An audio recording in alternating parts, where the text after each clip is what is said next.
3 hours north of Las Vegas, there is a mining camp once owned by Howard Hughes, and a desert full of strange stops along the way. But is the drive worth it? Let's find out. We're heading to Tonopah, home to the largest and most preserved mining museum in Nevada. 100 acres of machinery, tunnels, and history from the early 1900s. If you're visiting Las Vegas and want something totally different, this might be the most underrated adventure you can take. And along the way, you'll pass ghost towns, art installations, haunted hotels, and some truly bizarre roadside attractions. We'll save those for future videos, but they definitely made the drive more interesting. But today, we're here for the Tonopah Mining Museum, a massive outdoor mining camp preserved exactly as it was in 1905. Let's explore the grounds and decide if this is a must-do road trip from Las Vegas. The visitor center here is completely free, and exploring the entire 100-acre mining camp is only about $5. Free if you're a local or a veteran. As soon as you walk in, you're surrounded by artifacts from Tonopah's early mining days, chemical bottles, mineral samples, and everyday items miners actually used. From this bridge, you get a great panoramic view of Tonopah, the town that sprang up almost overnight after the big strike. And just a few steps further, you can look straight down into one of the original stopes carved right into the hillside more than a century ago. At the end of the bridge, there's a marker explaining how this section of the mine was first discovered, and the trail continues toward one of the highlights of the entire park, the Burro Tunnel. Before heading inside, there's a tribute to the burro, the animal that carried supplies, found water, and in Tonopah's case, even helped discover the first big strike. It's a reminder that this whole mining district started with a prospector, a campfire, and a very stubborn little burro wandering off into the hills. The Burro Tunnel cuts straight into the hillside, and miners used passages like this to reach the ore bodies deep underground. Walking through it now, you can imagine what it must have felt like to spend long days and nights in these narrow spaces, with nothing but lantern light and the sound of your own footsteps. As you move further in, the air gets cooler, the walls close in a bit, and the tunnel starts to curve toward the lookout. It's a tight walk, but at the end there's a grate where you can peer down into one of the original stopes carved out more than a century ago. Through the grate, you really get a sense of how deep these cuts go and how much work went into pulling ore out of this mountain.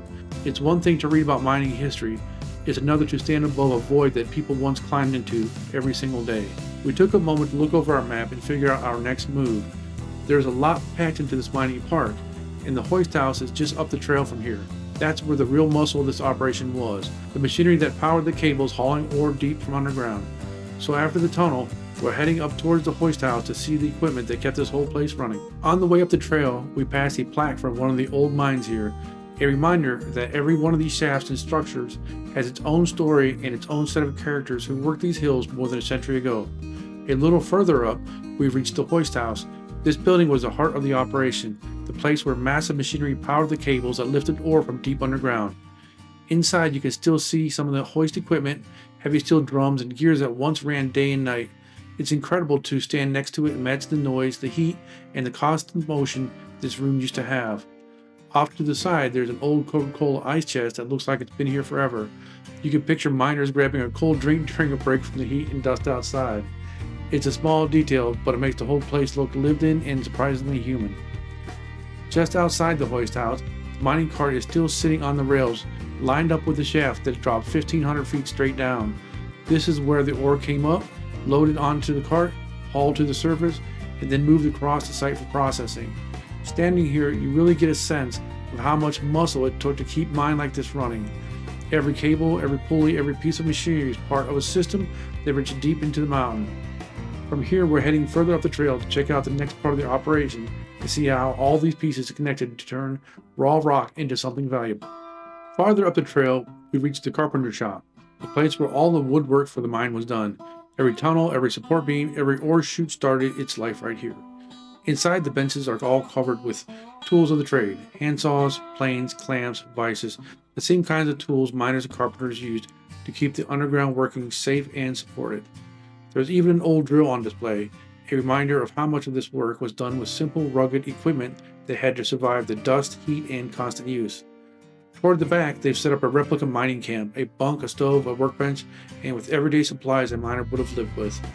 It's a small space, but it gives you a real sense of what life looked like when people were carving this town out of the desert. Standing here, you can picture the rhythm of the day, building supports, repairing tools, then heading back to a camp like this after long hours underground. Farther up the trail, we reached the storehouse, It wasn't open today. Only some of the buildings are staffed depending on the volunteers that are here. But even from the outside, you can picture this place buzzing with activity when the mine was in full swing. Right outside is this old truck, rusted and sun-baked from decades in the desert. It looks like it's been parked here since the last shift ended. A reminder of how supplies, tools, and ore moved across the site long before paved roads and modern engines. I did get a quick peek inside the storehouse, and you can still see shelves, crates, and old equipment sitting exactly where they were left.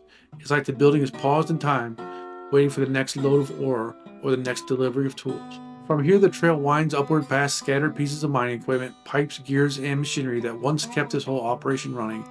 The desert stretches out behind it, wide open and quiet, a sharp contrast to the noise and dust that filled this hillside a century ago. Up ahead is one of the most dramatic features in the park, the glory hole.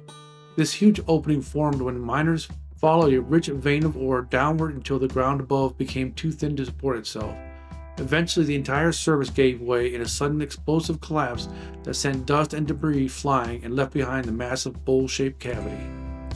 The ore they were chasing here was incredibly valuable, high-grade silver mixed with gold, along with lead and copper that helped in the smelting process.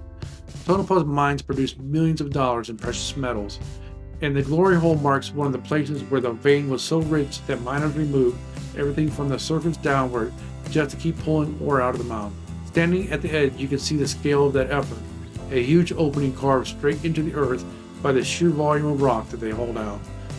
With the desert stretching out behind it and the mountains on the horizon, it's a striking reminder of how much this one hillside contributed to the making of Tonopah, one of the richest silver camps in the West. So what do you think of... Yes, it is. What do you think of the museum overall? I thought very informative, especially going into the different shops and the tunnel. I had no idea that this is what it looked like. We've talked about going to different mines and stuff like that, but we had never wanted to do the tour.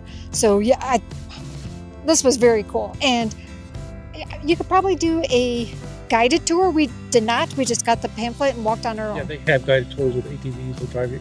Oh, see, that would be kind of cool too. But so next stop, Saragona Mines, California? Maybe in a year. I did not do a good job of picking out my shoes for today. I got these guys. I've been walking around the rocks with my shoes the whole trip. That brings us to the end of our walk through the Tonopah Mining Park. From the tunnels and hoist house to the carpenter shop and the old storehouse, every stop tells a piece of the story of how this town carved its place into the Nevada desert. Standing here at the edge of the glory hole, with the wind moving across the hillside and the mountains stretching out in the distance, it's easy to imagine the noise, the dust, and the sheer effort it took to pull millions of dollars in silver and gold out of this ground. Today it's quiet, just the desert, the sky, and the remains of a mining camp that once changed the course of this whole region. This walkthrough through Tonopah was absolutely worth it. The history and scenery really stayed with you. Thanks for coming along with us. We'll see you on the next adventure.